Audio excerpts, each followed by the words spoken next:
Welcome to the Academy of General Dentistry podcast series featuring Dr. George Schmidt.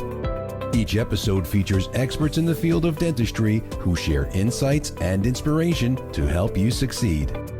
Let's get started.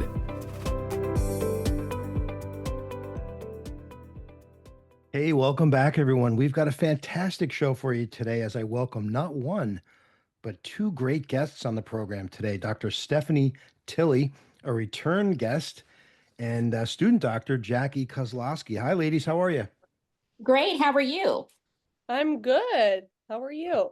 I am doing fantastic, and I'm really excited to have you on the program today as we talk a little bit about women in dentistry and some of the challenges and opportunities that you've both faced over your career. So before we get started, I just want to tell the audience a little bit about you. So I'm going to read a brief bio here. So Dr. Stephanie Flynn Tilley is a graduate of the University of Alabama School of Dentistry and has undergone extensive training to bring her patients to the highest level of care possible.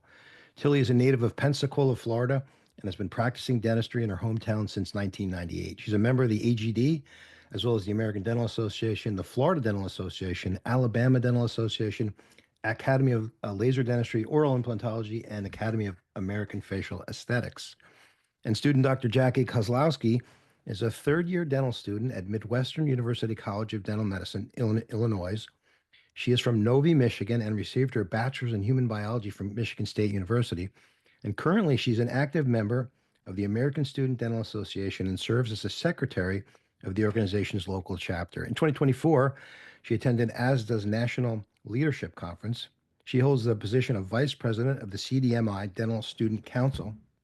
She also serves as a liaison for the CDMI's Executive Dental Council. In addition, she's an active member of the Delta Sigma Delta fraternity, where her future plans include volunteering as a dental clinic in Jamaica for the underserved communities. And Jacqui, boy, you are really busy. And we'll talk a little bit about that in a few minutes. But what I want to start off with is Dr. Tilley and I went to dental school and got out of dental school at about the same time and about the same period there. And when we both first started our careers in 1995, 36% of the graduating class were female. And then as we graduated, in my class at least, it was around 46, 48%. And the last statistic that I have here in 2021, 51.6% of the graduating class in 2021 were female dentists. And so a lot has changed over the years. And Dr. Tilley, I was wondering if you could just give me your thoughts about, what has changed, what's led to that, and how are those numbers growing? Well, my personal journey is when I started dental school, I was one of 8 out of 55. So it was a very small percentage. It was much harder to kind of pave the way into what females have now, which I'm glad for Jacqui. She's in an environment now where, at least 50% is women. For me, when I got done with dental school, I came back to my hometown hoping to go into practice under someone as having a mentor. And I had a really hard time finding someone who would take me under their wing. And the few women that I had in my town, there was about 6 of them practicing, kind of really stayed to themselves. And I was lucky to find one um, man here in town who was willing to, take me under his wing, start, kind of helping teach me things as I was gaining, experience and getting quicker and all of that. And from there, I eventually started opening my own practice. And what I've seen over the years is coming into my small town, more ladies are venturing into dentistry, seeing that it is a good profession where you can make your own hours, still have family time, and, have the best of both worlds. And I think with Jacqui coming out and it being primarily females now, knowing that, it's a good income, it's a good way to have a family, and they are not having, paving the way like I had to when I first started. Yeah, and I saw some of that, over my career, especially early on too. And I really could never understand that because I'll be honest with you. I mean, almost any woman or every woman that I know, they're more artistic, they're more organized, they can multitask, they're more nurturing, caring, organized, and than any man I know, frankly. And I just think it naturally lends itself to the profession of dentistry.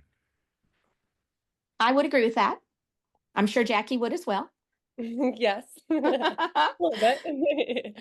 Yeah, so it's good stuff, and that's really exciting, and I'm glad to see that. I'm glad to see that we're sort of trending in that direction. So, Jackie, we read in your bio, you got so many things going on. A lot of those are leadership opportunities. And how did you get it? How did you get involved? First of all, how did you get involved in dentistry? How did you decide to go to dentistry?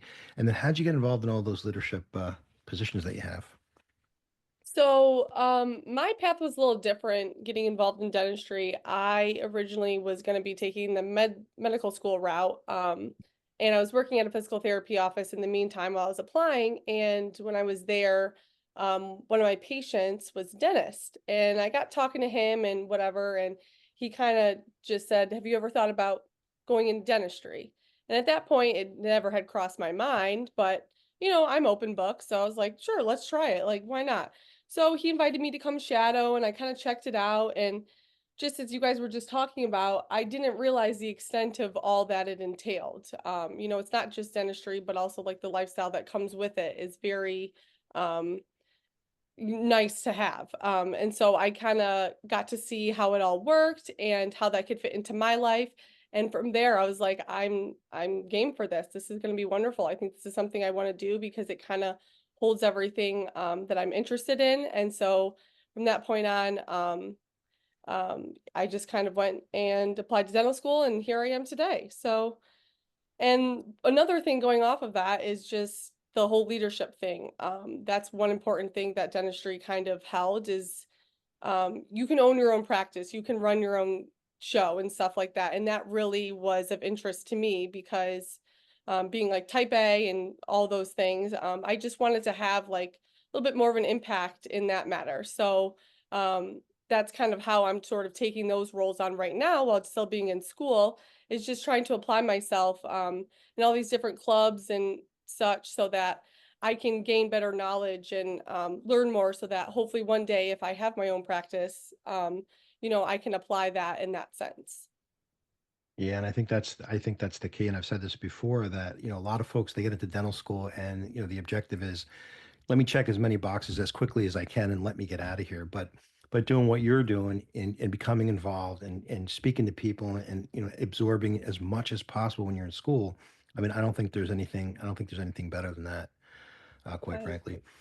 And the other thing is that um, I think, I mean, I really have to commend you about a lot of this work that you're doing from a leadership standpoint because, there are more women in dentistry nowadays, particularly as we said back in from when I was in school. But, one of the things that we really would like to see is more females in leadership positions, leadership roles, because I've met some incredible female leaders over the years, and I think we need more and more of that. But I mean, I do think there's some unique challenges, right? From being a mom, let's say, and things like that, that might preclude you from doing that. And Dr. Tilley, you may have some information on this as well.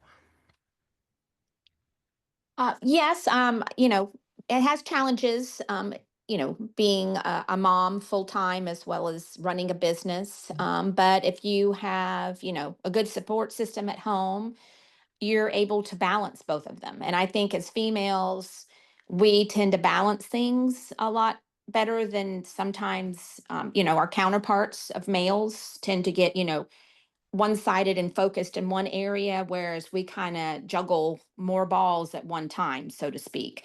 And so I just think we lend towards being able to do those things and not feel as guilty about, partaking in different areas and giving as much as we possibly can. Yeah, Jackie, any advice for some of our younger members that might be listening that want to get involved in organized dentistry or some of the things that you're doing there? Any advice in terms of how they should go about that or why they shouldn't be afraid to put themselves forward in that position? I think it's just, if you have interests, I think you should just go after them. Now is the time in our life where we don't have as many things to juggle, like Dr. Tilley was saying. So I think that it's important to try and go after those things that you want to do. Join that club, do that research, do whatever you need to do if that's something that you want to get involved with, because from there it can open up a whole number of different doors. You can meet people that then you start finding that you like this, and then you're going into this other department. And I just think it's really important that, you just keep pushing and keep trying all these different things, because you'll find your path and you'll find something that you really enjoy, and it could lead to something great. And, let's say just in dental school in general, um, it's a tough ride, as everybody knows and you guys know, but I think if it's something that you really want to do, just try and, keep working after it, and it will come, and these things will happen, and opportunities will come to be. So I think just kind of taking that step forward and going after different things is just really important. Great advice. Any unique challenges that you felt you faced as a female? Um, I would say for me, it's hard not to compare yourself to, the male counterpart. They're deemed for stronger, better, smarter, X, Y, and Z. So I think for me personally, it's more of a in my head type of thing, where you want to be just as good or as better as them. So it's that competition and comparison type of thing for them. And maybe they do have more resources or whatever it may be, but I think it's just important to know that if you work hard enough, like, you can get to where you want to go, and you can succeed just as men can. So, that's a great point that you bring up, and really, this is a question for both. So, as a woman, do you feel like you have to work harder, longer, stronger, faster to compete? I mean, do you think you have to go the extra mile to prove yourself even in 2025 and beyond? Jackie, you want to go first on that? Yeah. I would say I think just the society that we live in kind of brings that out. So I feel that to be true just because of that.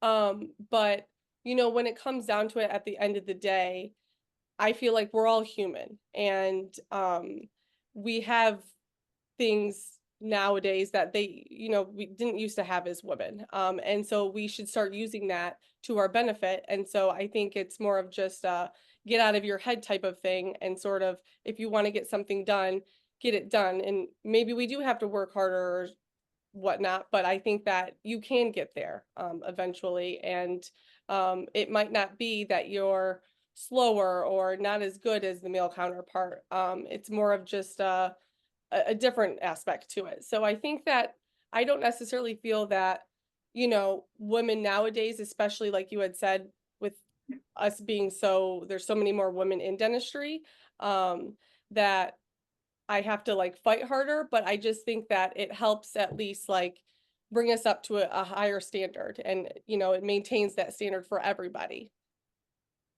Yeah, I've taught dentistry at every level, and some of my best students have always been women, and I really admire that. So, Dr. Tilley, what do you think about that? Well, I agree with Jackie with the way it is now. I mean, when I was coming out, like I said, it was quite different. I had a hard time finding somewhere to find a home to come in as an associate. And then I had patients that were older that would take prescriptions from me, but wouldn't allow me to do dentistry on them because I was female. And then when I first started my own practice, I would have some ones that are specialists come into my office and go, "Well, how can you manage this all by yourself? Don't you need help in here?" But over the years, now that I've established my reputation and whatnot, things have become more as Jackie is talking about over my 30 years of practicing, which I'm thrilled for all the younger counterparts of females coming into dentistry today, that they don't have to deal with some of those obstacles that I dealt with along the way. Yeah, what do you think the biggest challenge? What do you think the bigger challenge was? Was it that of trying to start your practice and having people take you seriously, in terms of your career and things of that nature, or people their perception of you? I mean, what do you think is a greater challenge or I think at the time it was them taking me serious that, that I was a dentist because it wasn't common for a lot of females to be that. I got more the question of, well, when are you getting married? When are you having children? That type of thing. Yeah, yeah, I would Hmm. imagine. And what about Yeah. what about starting your practice? I mean, any issues there?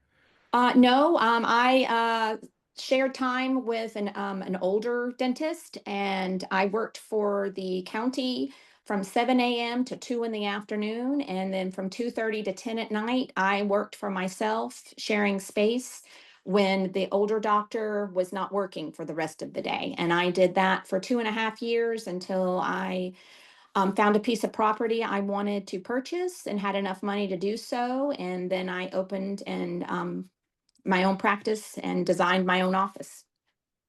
That's fantastic. Hmm. Good for you.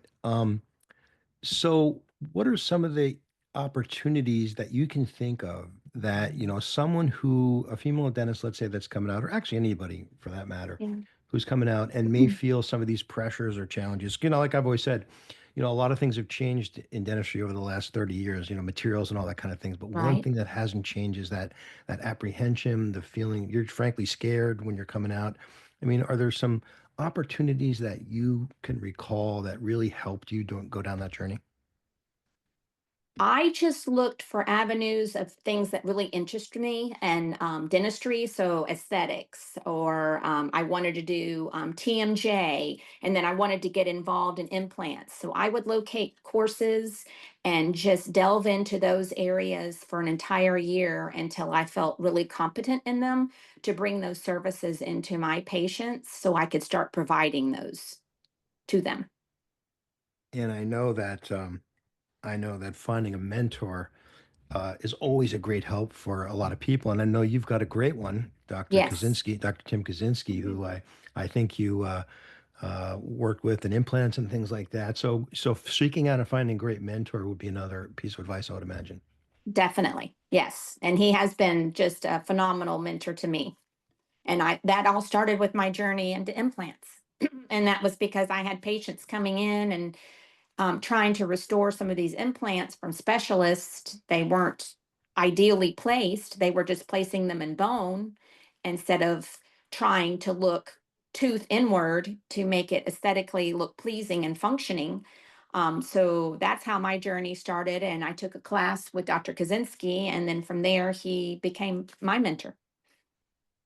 Yeah, And and Jackie, in your dental school that you go to, do they have opportunities like that where you can seek out and find mentors and have folks that you can sort of pattern yourself after, if you would? Yes, definitely. I think what my school does really great is we have a lot of faculty, and they're all wonderful, and they provide such great advice. And there's not one of them that haven't said to me, if you ever need anything, like, let me know. So it's really nice to have that. And even I think going back to just being involved, you find people that are, doctors there that will want to take you under their wing because you're more interested in what they're doing. So I definitely think there's a lot of opportunity to have those types of mentors. Yeah, definitely. It's always great to seek that out. And of course, as you probably know, and as our audience knows, it when we have our AGD annual meeting, AGD 2025 this year, of course, is in Montreal in July, and we're looking forward to a fantastic meeting. We have the new Dentist Lounge where we offer a lot of things for younger dentists and dental students. And so, Jackie, I hope you'll come out and see us there and spread that word among your friends because there's some really good stuff there for sure. Yeah, of course. That sounds like a great opportunity. Yeah. So, Dr. Tilley, maybe is there something you can think of that that you had to go through some crazy stuff in dental school that you may be aware that Jackie hasn't? Some maybe some reminiscing and some recollection of things that have changed or you've seen for the better over the years.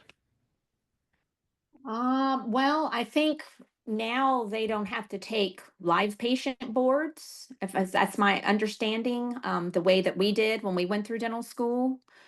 Um, and then as far as, some of the doctors that were on the floor when I were there would, you know, not necessarily want to work with the female students. They would want to work more with the male students. So those were some obstacles that I saw. Yeah. Yeah. Let me ask you this too, because I kind of skipped over this. How did you, based on, back in the day, let's say, how did you decide to become a dentist? For me, my father was an orthopedic surgeon. So I grew up kind of in the medical field, and the way he saw insurance going in medicine, he kind of steered me over towards dentistry. And I had a cousin that was an orthodontist. And so when I was going through orthodontic treatment myself, I just kind of found an interest in it. And I discussed with my dad. He goes, "You're going to have a lot better hours. You still get to do patient care. You can do surgery if you choose."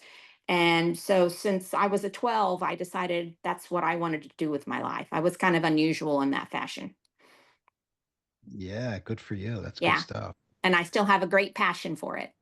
Mhm. Y- And I'm excited for Jacqui that, she's delving into this great world of dentistry where she can, make it whatever she wants to and expound on the areas that she really enjoys.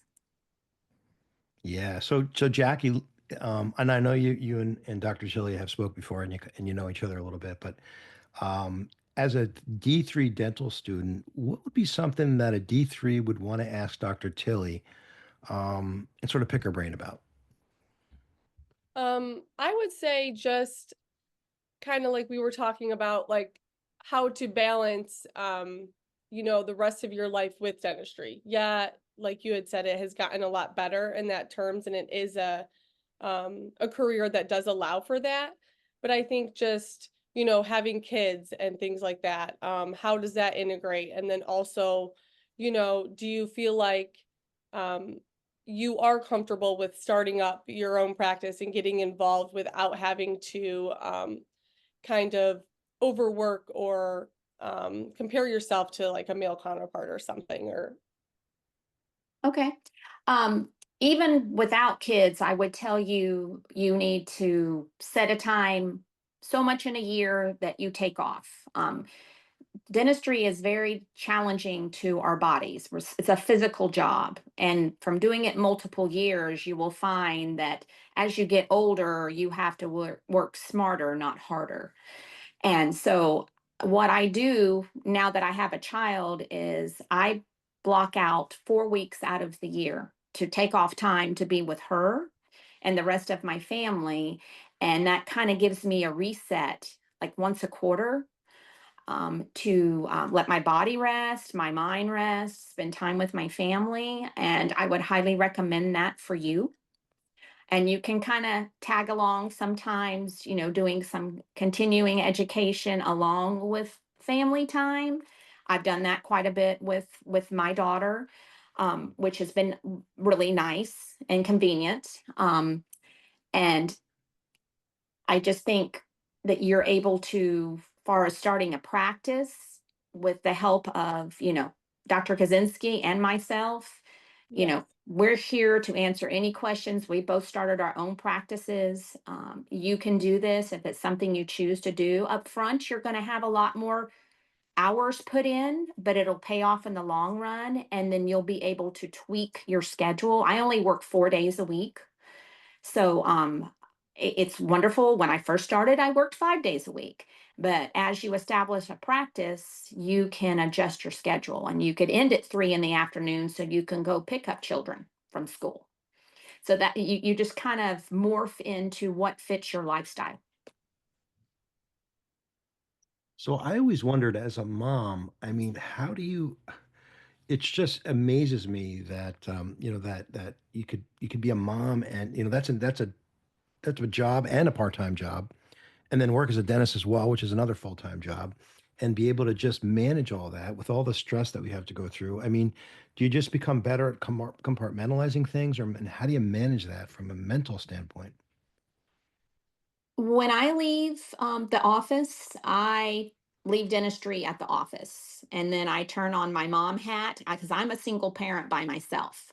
And so I'm there and I'm fully immersed in my child. If I need to discuss something with dentistry, I'll call and talk to one of my colleagues or my mentor, discuss it, and then I put it to bed till the next day. And that's, I guess, compartmentalizing it, in a sense. But you just have to learn over time to kind of get a thick skin, not to take people too serious. If you do your job proficiently and you provide the best dental care you can every day, things work themselves out, and you learn to adapt to different personalities that you have in your patients and also in your staff. And some days are more challenging than others, but if you have a good support system, you should be able to balance that. Yeah, that's incredible. That's incredible stuff. So Jacqui, you can see what's coming, right? Yeah, no, that's some great advice, and I really appreciate it. And it's, really uplifting to know that you can do it all if you want to. And, you just got to confide in the right people, but you can get to where you want to go. And, being a woman in dentistry does have its, complications, but, you just got to use your resources and ask the right questions, and you can do whatever you would like through the career. Yeah, I mean, I had two children when I was in dental school, but of course, being a dad and being a mom are two entirely different things, I think. I think everybody could agree with that. And I had some classmates that also had children, and it was a challenge, but everyone got through it, and yeah, it was really fantastic. So, Dr. Tilley, when you did you lose a lot of time from? Did you find it harder to get back into the groove, so to speak, after you had your as a mom after you became a mom? Was it a seamless for folks out there that might be worried about that? As another dynamic having to deal with as a female in dentistry. Well, personally, for myself, I worked up to the day I had my daughter, and I came back to work 2 weeks later. Oh, And I worked part time. And then I, expanded my hours as my daughter got a little bit older, and I had some family help. My mother was a great help to me until my daughter was old enough to, start in pre-K. And then she went to school, and I adjusted my hours accordingly to be able to get her to school and pick her up from school. That's incredible. That's amazing. Um, Good for you. So there's the answer to the longer, harder, stronger work ethic. Yes. Uh, yes, Absolutely. exactly. Absolutely. So let me ask you this, lady. What would you see? I mean, we've come a long way, right? Let's be honest, over the last 30, 40, 50 years, in terms of, the dynamics of dentistry. But what still has to change? What would you like to see the change in the coming years? There are challenges along the way, regardless if you're a male or a female. But I think just like as we were talking about with the work-life balance, just ways that we can, make it more accommodating for women and such, and how we can get there, and how you can do it all without having to not have to sacrifice something. So maybe some more resources to help new dentists and younger folks along those lines.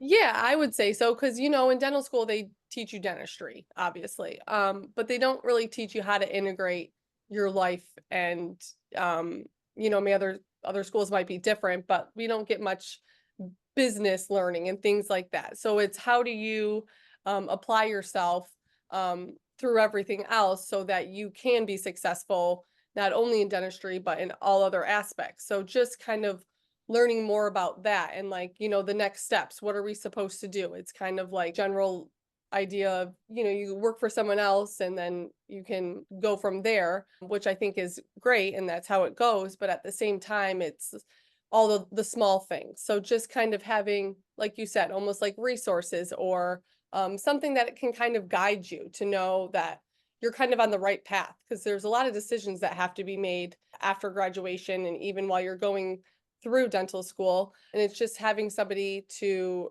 kind of bounce those ideas off of and ask those questions to, so that you can be successful once you are out of school. Jackie, do you have a lot of female faculty at your dental school? Yeah, I would say I don't know if it's half, but we do have a ton of them. Yes. Yeah, so I mean that's really important, as we said before. I mean, those are the folks that you wanna look up to, look after, and get as much information of them as you from them as you can. And Stephanie, what do you think, Dr. Tilley? Well, when I was in school, I only had three female teachers. So it was very different. But luckily, here in my town, we have female dentist group that has formed. And so we get together about once a month and, chat about dentistry, life, kids, the whole shebang. And it's kind of a way to bounce things off of each other and say, is this going on in your practice? Are you seeing this trend? Are you having a slower month? That kind of thing. And I think for females, we tend to like to bond that way, which is kind of different than how sometimes men are raised to be more competitive against each other. And so I think for ladies, it's more of a nurturing environment. If you can find that in whatever area you decide to settle in, or you can actually start the group yourself, Jackie, since you like to be in leadership roles. And it gives a support system among other dentists that may own or be associates at other offices. I think that would be a really good thing. And I mentor a lot of students who go on to dental school. And so once they get through dental school, they call me and I meet up with them or talk with them on the phone and they bounce ideas off of me. And I try to help them guide them into, different, what to do for insurance and, all aspects of the business that you're not taught because you're so busy learning how to work on teeth. Like you said, Jackie, you just don't get that part of it. And so another thing, I have a consultant that comes in my office 4 times a year, and she helps me tidy up the business side of things. And that would be something else I would recommend for you down the road when you own your own. Yeah, that's some great advice. And I think it's just really comforting to know that there are resources and people out there who kind of think that same way that I do and have those same struggles per se. Because, it's hard to know what we're supposed to be doing or if we're doing the right thing. So it's nice that there are, like a group you could join. That's wonderful. Or people like you. Fortunately, I have a lot of female faculty, so I get to talk to them and bounce questions off them. But I know that now that there are people out there once I'm out of school that will feel that same way, and want to answer those questions and give that support to women. Because like you said, I think that we kind of bond in different ways and we might have different questions that men might have. So it's nice to know that there's people out there, especially you, who are so kind and so helpful in that sense. Well, yeah, No, I'm that's trying to help others not have to pave the way I did. So I try to give back to dentistry as much as I can because I love the profession so much. And it can be such an isolating profession if you let it be, especially if you're sole practitioner. Yes, and we women really appreciate that, me especially. So thank you for doing that. really great advice, Dr. Tilley. And as you said, for the listeners out there, if you don't have something like that in your area, start it. And I'm sure you've got a lot of like-minded individuals that would love to sort of meet up and chat and things like that. I think that's really good stuff. We're almost out of time, Dr. Tilley. Any final parting words of advice for those that are coming up behind you? Just give it your all. Don't be afraid. Yeah, I started with one patient, and I have a practice where I have 8 operatories. I have 4.5 hygienists. You can do it if you just put your mind to it and have your heart into it and give it your all every day. That's fantastic. And Jackie? I would say just from a student perspective, kind of along the same lines, but more so, I think it's really important, just like you said, as we are just learning about teeth all day, it's also important to like make those connections. I wouldn't be here today without all of that. I met somebody who, you know, showed me this person who I found this, and I think it's just really important to get out there and talk to people, go to those conferences and um, ask those questions and get to know people, get to know your faculty, join those clubs, and it will lead you to find support and find success, um, through dental school and hopefully beyond that. Great advice, and really enjoyed this past half hour. A great conversation, very interesting to me for sure to talk about this. And I am sure that there's some folks out there that would like to have some more questions. And Dr. Tilley and Jacqui, if you don't mind, if you could share your contact information, if folks had any questions, they could reach out and speak to you directly. Go ahead, Jacqui. Yeah. You can email me is probably the easiest way to do that. My email is Jacqui Kozlowski at gmail.com. That's JACQUIKOZLOWSKI at Gmail. And I'd be happy to help anybody who has any questions. And if I have any advice that, they're looking for, or even just help them find people that I'm in connections with that can help them and answer those questions as well. And my contact information is Steph Flynn Tilley at cox.net. It's STEPHLYNNTILLEY at cox.net. That's fantastic. Ladies, thank you so much for coming on the program. Really appreciate it. Really enjoyed the time that we spent together here. Thank you for having us. Yeah, thank you so much. This was wonderful. Yeah, and I'd also like to thank our producer, Kristen Gover. If you like what you heard, please like and subscribe to our channel. You can always find us on the AGD app, SoundCloud, and Apple Podcasts. And if you have any questions, concerns, comments, or suggestions, contact us at news@agd.org. Thanks again, and we'll see you next time.